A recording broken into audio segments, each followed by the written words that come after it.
안녕하십니까. 이 시간은 외쳐야 할 그대, 이와 같은 제목으로 여러분과 함께 말씀을 나누고자 합니다. 잠깐 기도하겠습니다.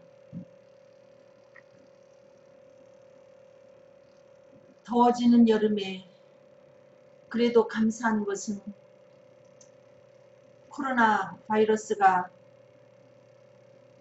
좋은 상태를 보이게 되어서 저희들이 안도하며 끝봄을 보낼 수 있어서 너무나 감사합니다.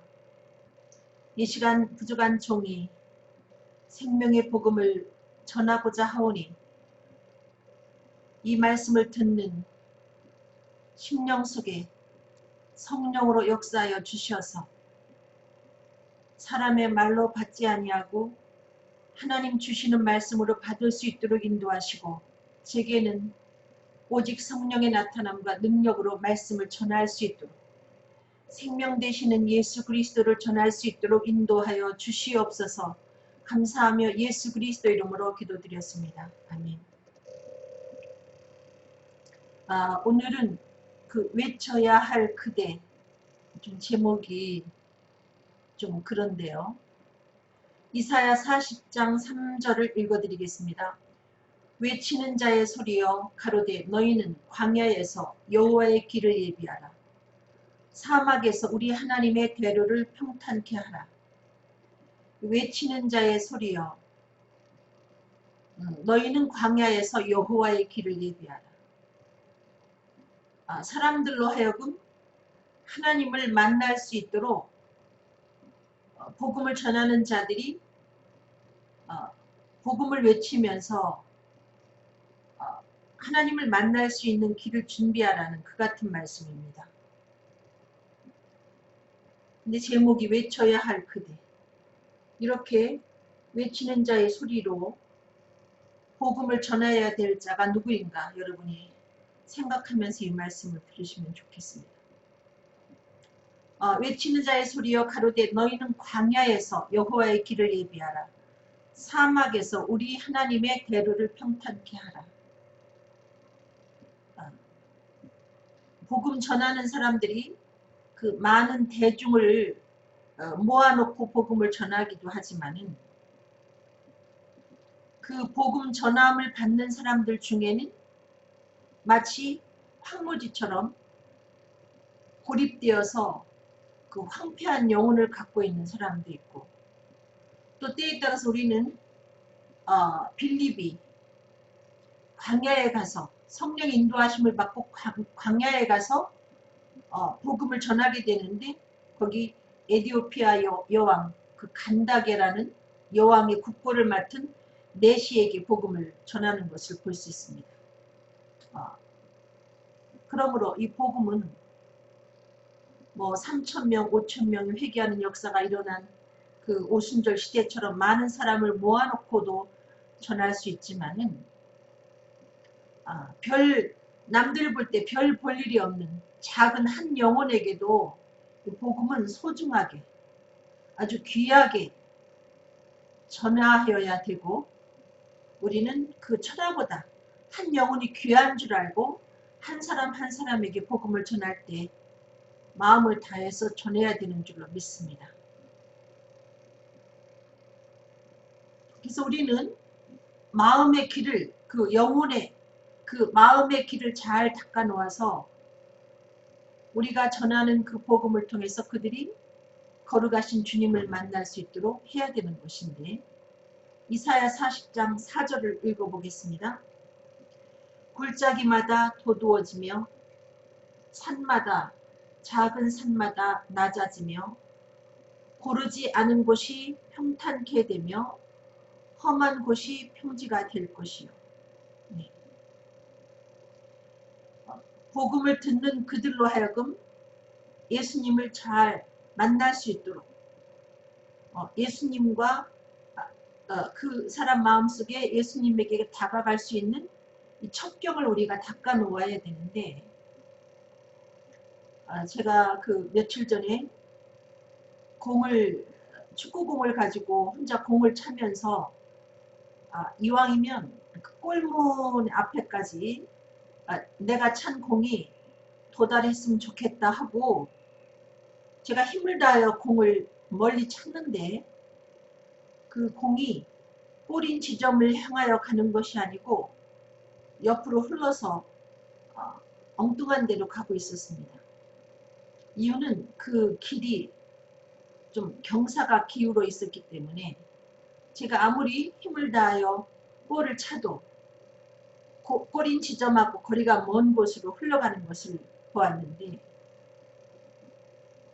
우리가 복음을 잘 전하여서 그 마치 죽음의 골짜기를 헤매는 것 같은 낙심한 그 사람들 마음속에는 좀 힘을 낼 수 있도록 업을 시키고 또 너무나 오만한 그와 같은 사람들은 그들이 마음을 낮춰 겸손해질 수 있고 또 너무 까칠한 그 험악한 사람은 좀 안정된 마음을 가질 수 있도록 그렇게 준비를 시켜야 되는 줄로 압니다. 그러면 그 마음을 그렇게 바르게 준비해야 하는 일은 누가 하는가? 히브리서 4장 12절 하나님의 말씀은 살았고 운동력이 있어 좌우에 날선 어떤 검보다도 예리하여. 네. 그 마음의 길을 잘 닦는 그 일을 실제로 하는 것은 우리가 아니고 우리가 전하는 말씀과 우리가 복음 전할 때 우리 속에 역사하는 그 성령님이 하신다는 이야기입니다. 그 살아있는 하나님의 말씀이 그 심령 속에 떨어질 때 놀라운 역사가 나타나기 때문에 우리는 두려움 없이 또 너무 주저하지 않고 복음을 전할 수 있는 것입니다. 그리고 성령의 감동하심, 우리가 전하는 그 말씀을 타고 성령이 역사하기 때문에 성령의 감동하심으로 이 전하는 우리의 복음이 그 상대의 혼과 영과 및 관절과 골수를 찔러 쪼개면서 그 마음의 땅을 고르게 잘 닦아준다는 것이죠. 그래서 우리가 전하는 그 복음을 통해서 자신이 하나님 앞에 죄인 되었다는 것을 그들이 깨닫고 예수가 우리 죄를 위해서 죽으시고 다시 사신 그리스도라는 놀라운 사실을 그들이 받아들이도록 우리는 구원의 도리를 잘 전해야 된다는 거죠. 다른 얘기 하지 말고.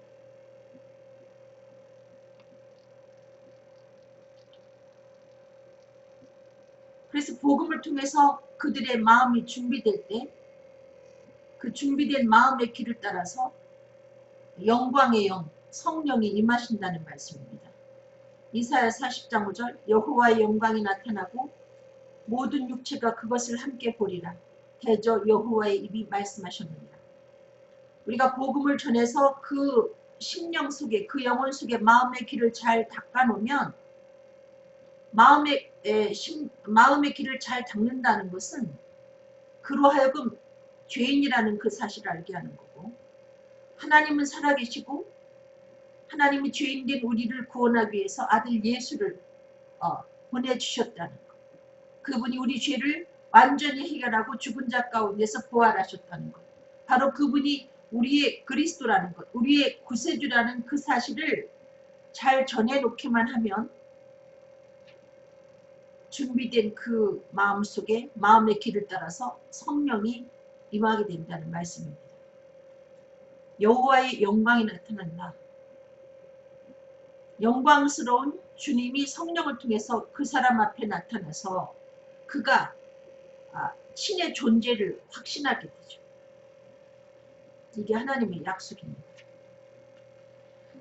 사도행전 1장 4절로 5절 사도와 같이 모이사 저희에게 분부하여 가라사대 예루살렘을 떠나지 말고 내게 들은 바 아버지 약속하신 것을 기다리라. 요한은 물로 세례를 베풀었으나 너희는 몇 날이 못되어 성령으로 세례를 받으리라 하셨느니라. 그 길을 내가 어떻게 하면 길을 잘 닦을 수 있을까? 내가 어떻게 하면 하나님을 만나기 위해서 내 마음의 길을 잘 닦아서 준비할까? 혹시 이렇게 고민하는 분들이 계시다면 간단합니다. 예수를 신으로 믿지 않던 자리에서 예수를 신으로 믿는 것입니다. 그분을 내 죄를 해결해 주신 나의 왕으로, 나의 그리스도, 나의 구세주, 나의 메시아, 나의 구주로 믿기만 하면, 믿지 않던 자리에서 돌이켜 믿기만 하면 하나님이 내게 달려올 수 있는 첩경을 내가 이미 준비한 것입니다.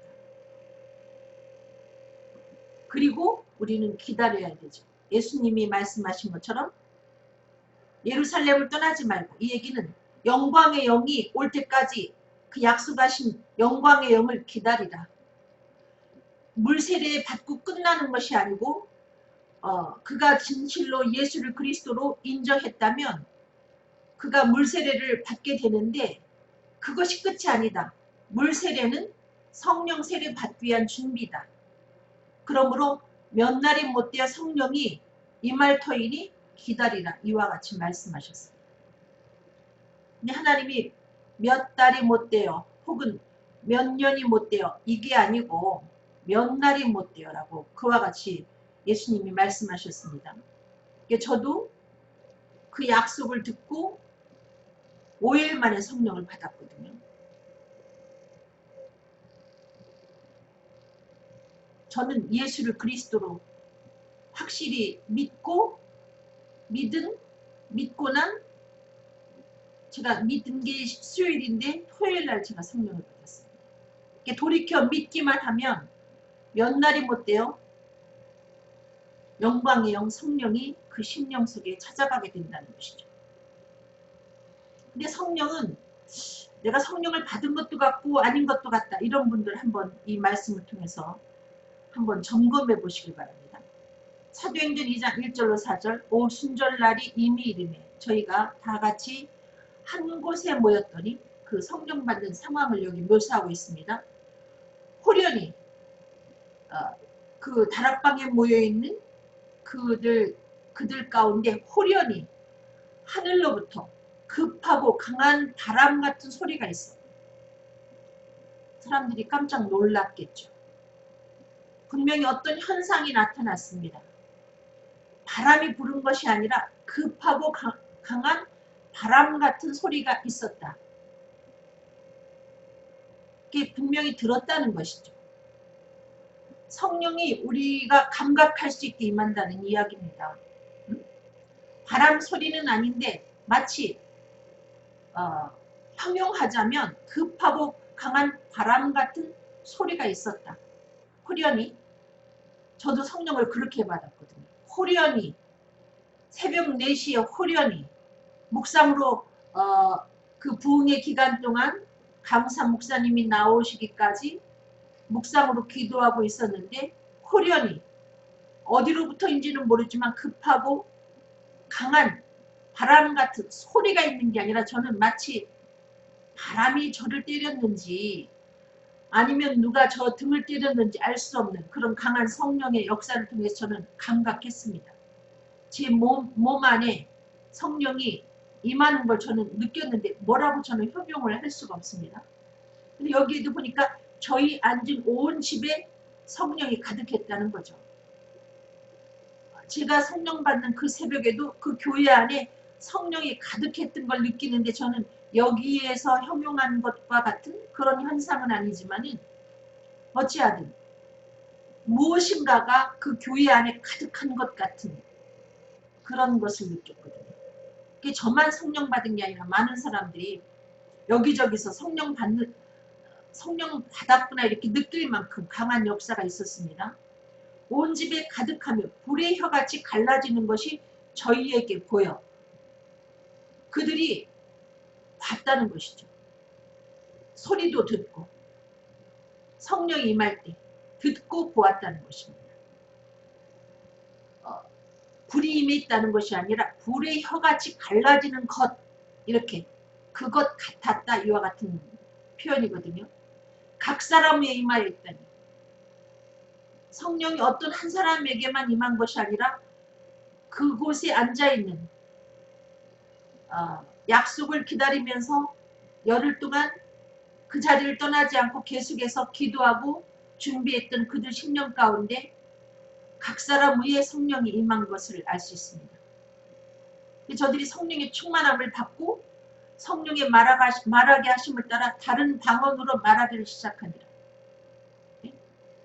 성령이 충만해지니까 저들이 방언도 하고 했습니다. 근데 저는 그날 성령 받는 토요일 새벽에 방언은 하지 못했지만은 저한테 이상한 현상이 또 하나 나타난 것은 목사무로만 기도하던 제가 내가 이렇게 소리를 내야지 해서 소리를 낸 게 아니고 마치 여러분 토사 광난 났을 때 자기도 모르게 안 토하려고 해도 막 그 밑에서부터 그냥 별의별 게 다 올라와 가지고 토하듯이 이 창자 밑으로부터 무엇이 올라와서 저로 하여금 주여를 외치는데 얼마나 크게 외쳤으면 제가 생전 처음으로 목이 엄청 심하게 쉬었던 것은 목이 쉬었다. 의사소통이 어려울 만큼 성대가 상했던 그와 같은 경험이 있습니다. 얼마나 소리를 크게 질렀으면 교인들이 묵상으로 기도하다가 저 때문에 다 깜짝 놀래가지고 갑자기 성령이 오셨네 성령이 오셨네 그 찬송을 막 박수를 치면서 성도들이 불러주는 걸 제가 보았거든요. 들었거든요.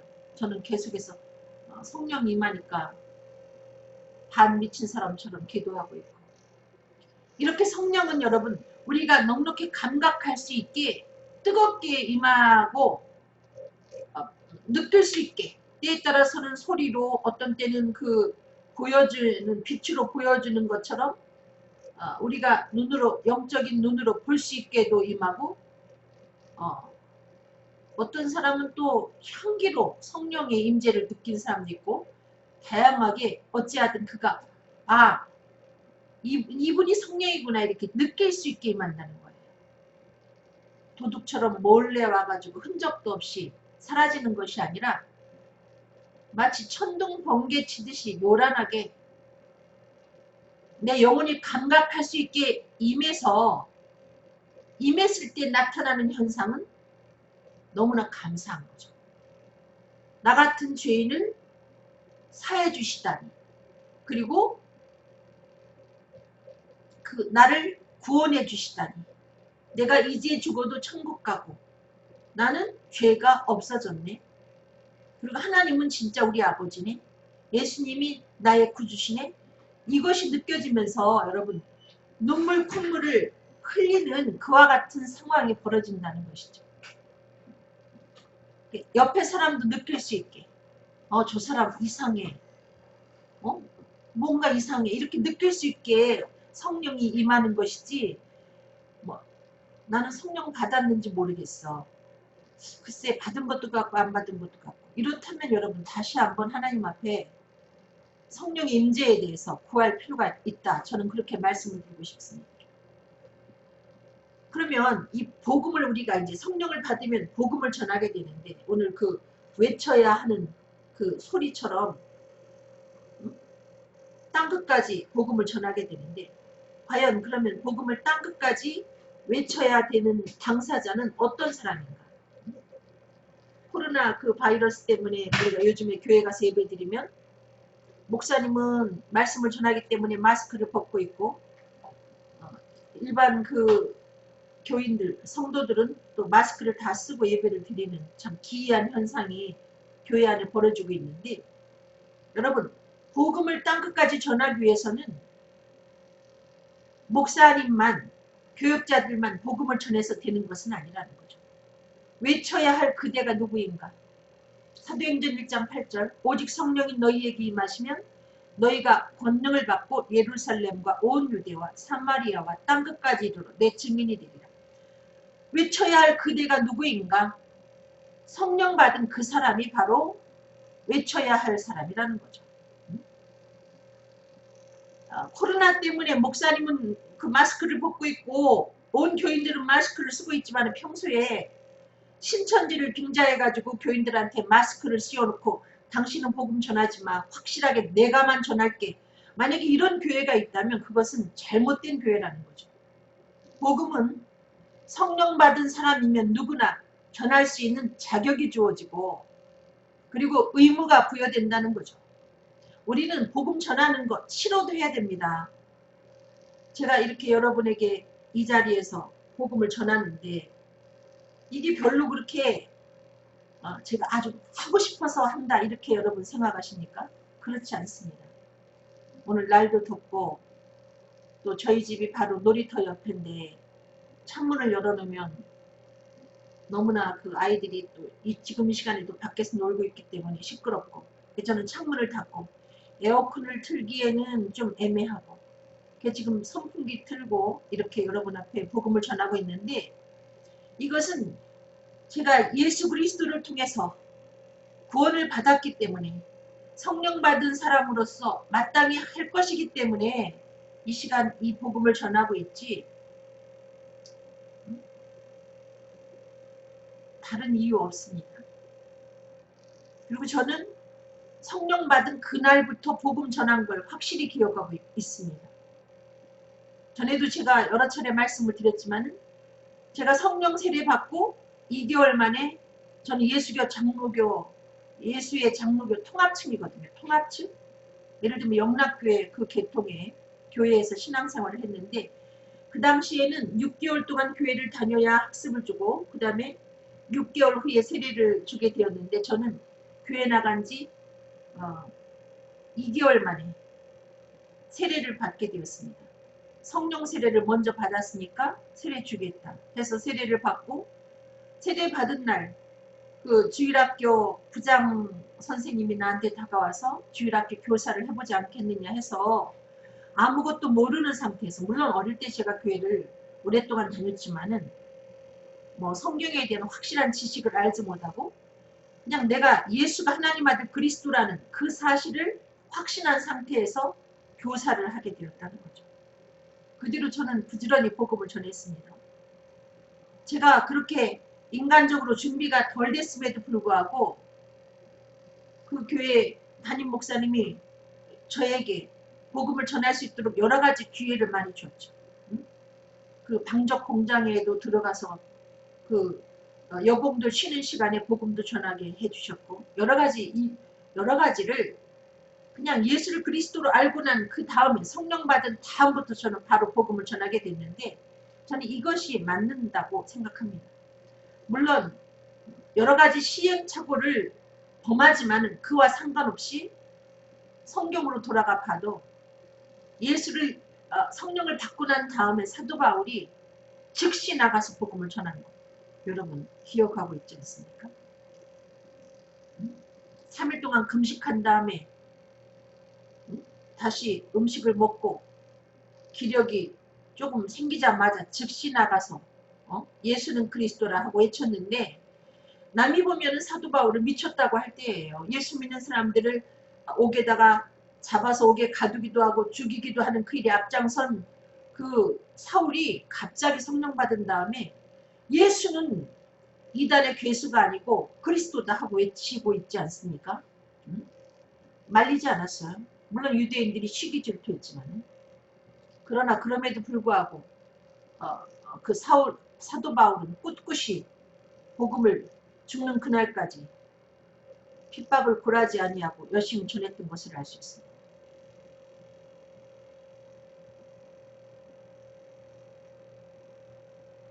성령을 받으면 그 성령은 어떤 영이냐 부활 승천하신 그리고 다시 오실 예수 그리스도의 영이기 때문에 성령 받으면 절로 복음이 전해지는 거죠. 절로 됐습니다. 저도 제가 복음을 전해야지 이렇게 작정하고 복음을 전한 게 아니고 저절로 그냥 복음이 토해졌습니다.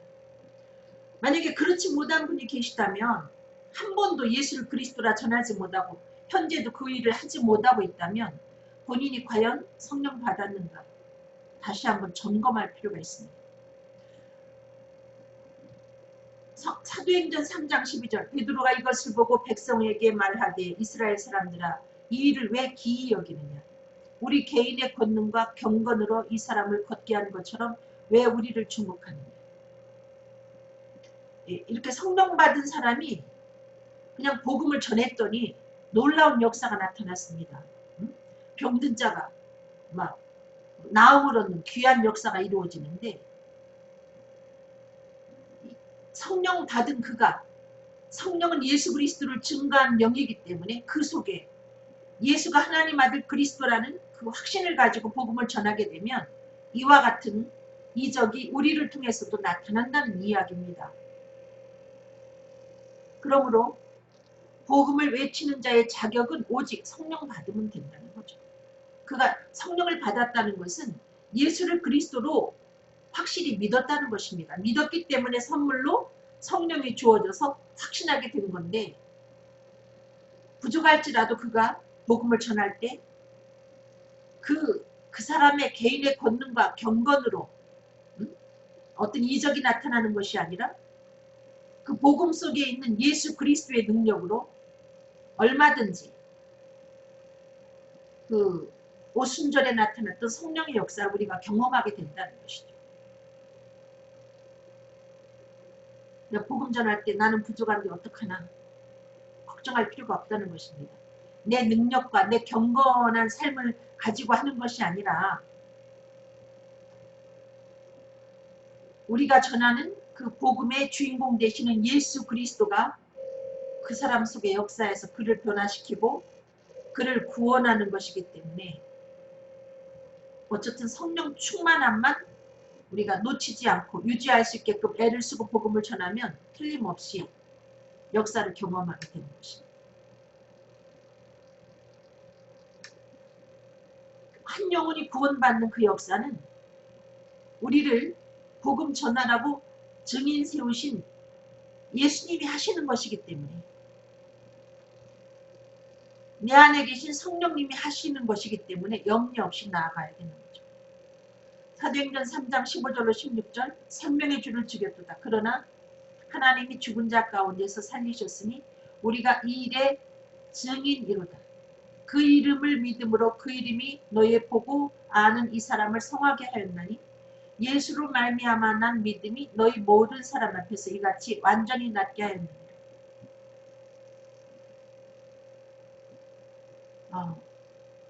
우리가 전하는 복음을 통해서 복음을 받는 그 사람이 예수를 생명의 주라고 인정하게 되고 믿기만 하면은 그 믿음 때문에 그 병든 상대가, 복음을 받는 그 사람이 병이 들었을지라도, 영혼의 병이든 육체의 병이 들었을지라도 거기서 주님의 놀라운 권능을 경험하게 된다는 겁니다. 완전히 낫게 되는 그와 같은 역사가 나타난다는 거죠. 그래서 우리는 예수님의 그 권능과 능력을 언제 많이 보게 되는가? 복음을 전할 때. 복음을 전할 때 그것을 경험하게 되는데, 복음을 전하지 아니하면 성경에만 있는 그와 같은 이야기지 그 시대에만 나타나는 것이지 요즘 시대에는 그런 거 없어. 이렇게 여러분이 오해할 수 있습니다. 그것은 현재 내가 복음을 전하지 않기 때문에 성경에 나오는 그 역사를, 동일한 그 역사를 경험하지 못하기 때문에 생기는 오해이지, 오순절 시대나 지금이나 똑같이 성령은 동일하게 역사하신다는 것입니다. 그리고 그 사람이 구원의 확신을 갖는 것도 우리가 전한 생명의 주 예수 그리스도 이름을 믿을 때 그 말씀이 하고 성령이 하는 거지 우리가 하는 것이 아니라는 거죠. 우리가 비록 말의 어느라고 지식이 짧아도 상관없습니다. 내 마음속에 성령을 통해서 예수를 확실히 믿기만 하면 우리는 복음을 외칠 자격이 충분하다는 것이죠. 그래서 우리는 높은 산에 오르고 두려워 말고 힘써 살아계신 예수를 전하여야 된다는 것입니다. 그냥 조금 전하다가 말고가 아니라 난관이 있어도 그것을 극복하고 지속적으로 두려워하지 말고, 나 자신을, 보잘것없는 나 자신을 보지 말고 살아계신 예수님의 능력을 믿고 예수를 전해야 된다는 것이죠. 언제까지? 그가 사랑의 하나님을 만날 때까지, 그 하나님과 화해가 완전히 이루어질 때까지. 이사야 40장 9절. 아름다운 소식을 시온에 전하는 자여 너는 높은 산에 오르라. 아름다운 소식을 예루살렘에 전하는 자여 너는 힘써 소리를 높이라. 두려워 말고 소리를 높여 유다의 성읍들에 이르기를 너희 하나님을 보라 하라. 평지가 걷기가 쉽죠. 응? 근데 우리는 평지에서만 복음을 전하면 안 되고 복음으로 낮은 산도 정복하고 또 어떤 때는 높은 산도 올라가 복음을 전해야 된다는 거죠. 나이가 먹으면 그 연세 드신 노인들이 메뚜기도 짐이 될 만큼 옷도 그냥 가벼워야 좋지. 약간 무거우면 젊었을 때는 멋부리느냐고 무거운 옷도 잘 입고 다니지만은 연세가 많이 드신 어르신들은 그렇지 못합니다. 우리가 인생을 살면서 어떤 난관이 올 때가 있습니다.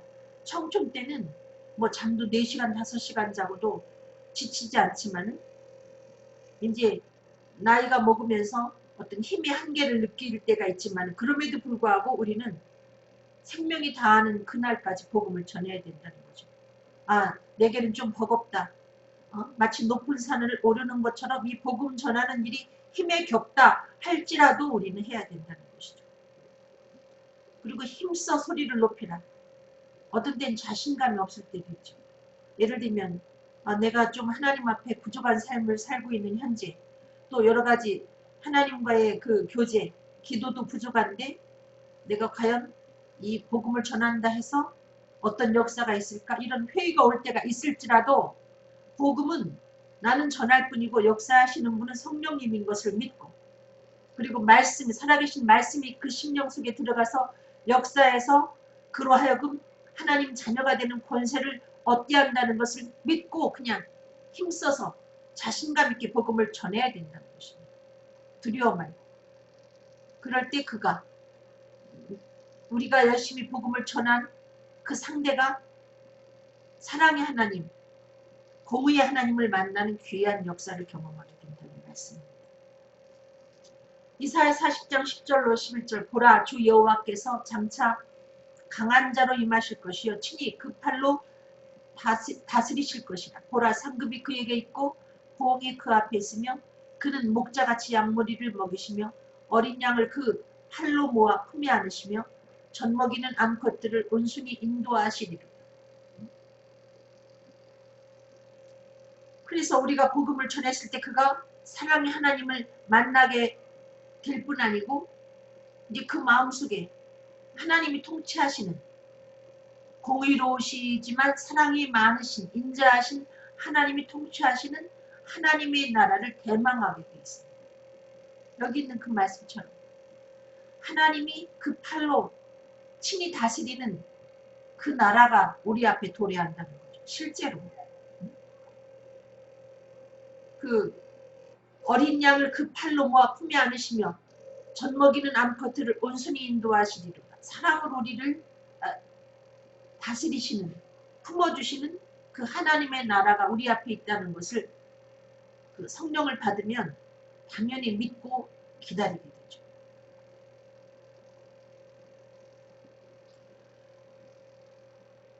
이 복음 전하는 이 일은 신학을 한 그 목회자들만 하는 것이 아니라는 겁니다. 여러분이 확실히 마음속에 예수를 그리스도로 믿고 계시다면 이미 여러분은 성령 받은 사람이고 복음을 연주할 자격이 여러분에게 있다는 것이고 더불어 여러분에게는 복음을 생명이 다하는 그날까지 전하여야 되는 의무가 여러분에게 주어져 있다는 것이죠. 하기 싫어도 해야 되는 것이죠. 그 가수들이 연세가 많이 되었음에도 불구하고 은퇴 안 하고 노래하는 사람들이 있어요. 저는 대단하다고 생각합니다. 그 용기가 대단하죠. 또 어떤 사람은 그 본인의 나이를 의식해가지고 은퇴를 선언하는 사람도 있어요. 근데 우리가 전하는 이 복음은 생명이 다하는 그날까지 우리는 복음을 연주해야 된다는 거예요. 우리가 그 복음 전하는 것을 끝낼 때는 죽을 때. 죽었을 때는 그것을 더 이상 하지 못하죠. 이 땅에서.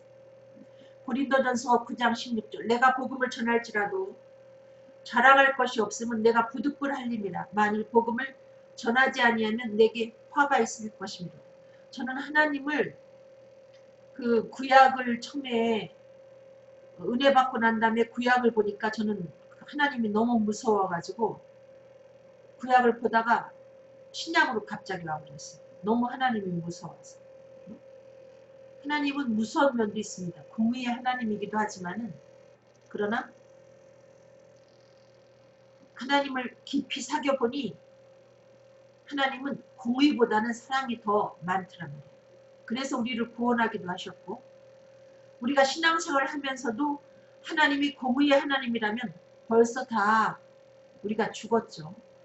은혜를 받고 늘 하나님을 기쁘시게 하느냐. 하나님을 아프고 슬프게 할 때도 너무나 많이 있죠. 근데 공의의 하나님으로 우리 앞에서 그 칼을 휘둘렀다면 우리는 벌써 끝났습니다.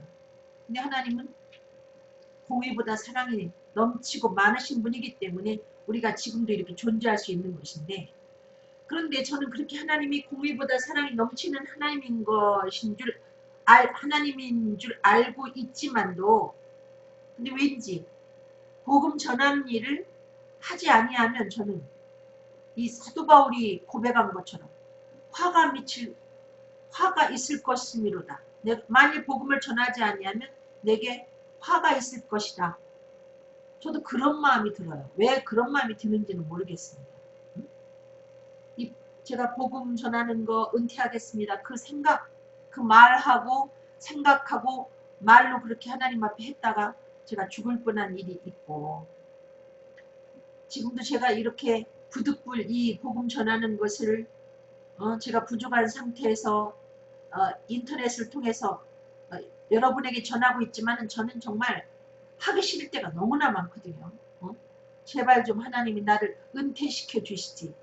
너 이제 그만 이렇게 좀 저한테 이제 그만 보따리 싸라 이렇게 하면 좋겠지만은 한 번도 그런 사인을 저에게 보낸 적이 없고 왠지 이것을 중단하면 화가 미칠 것 같은 그런 불안함이 있기 때문에 저는 사실 이 일을 합니다.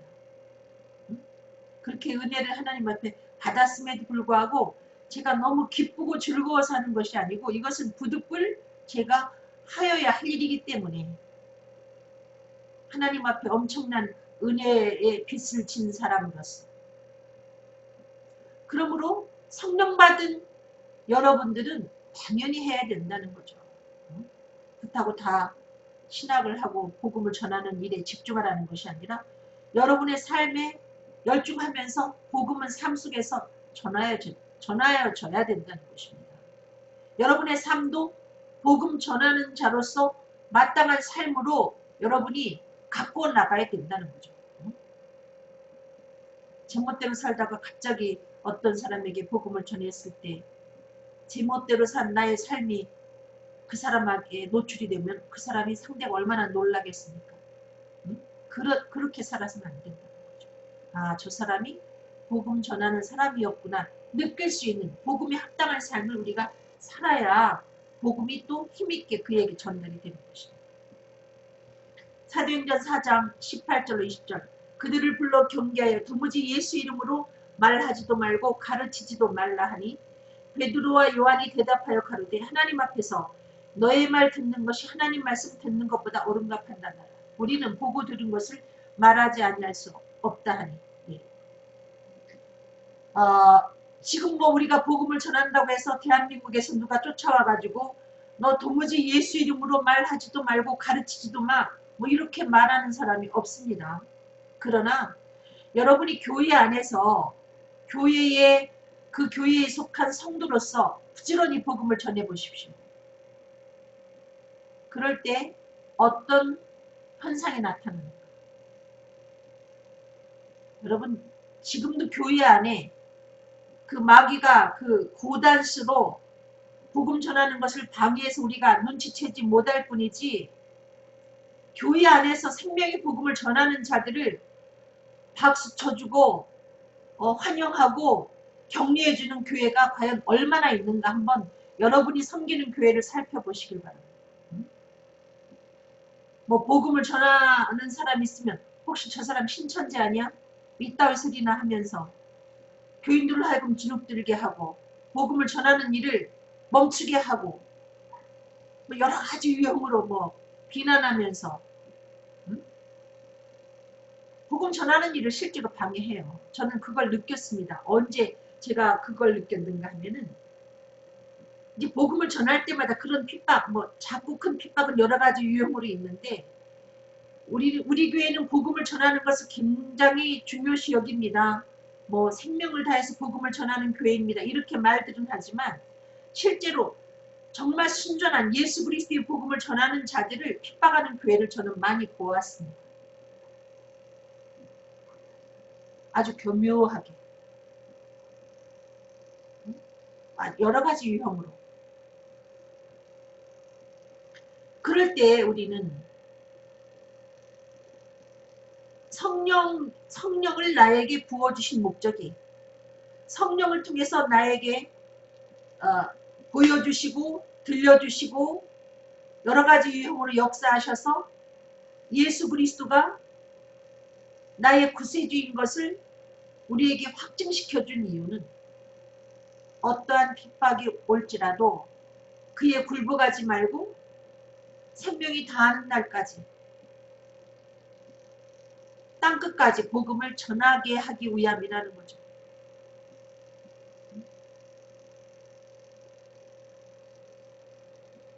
아셨습니까?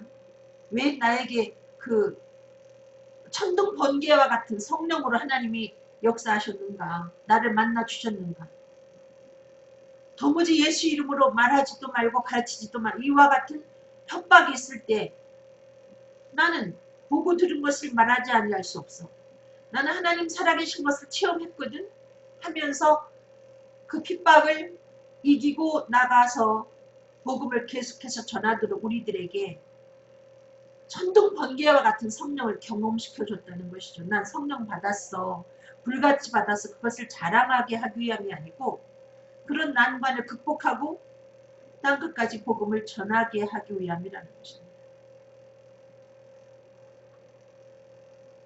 여러분, 복음 이미 성령을 받아서 예수를 그리스도로 확실히 믿고 있는 여러분이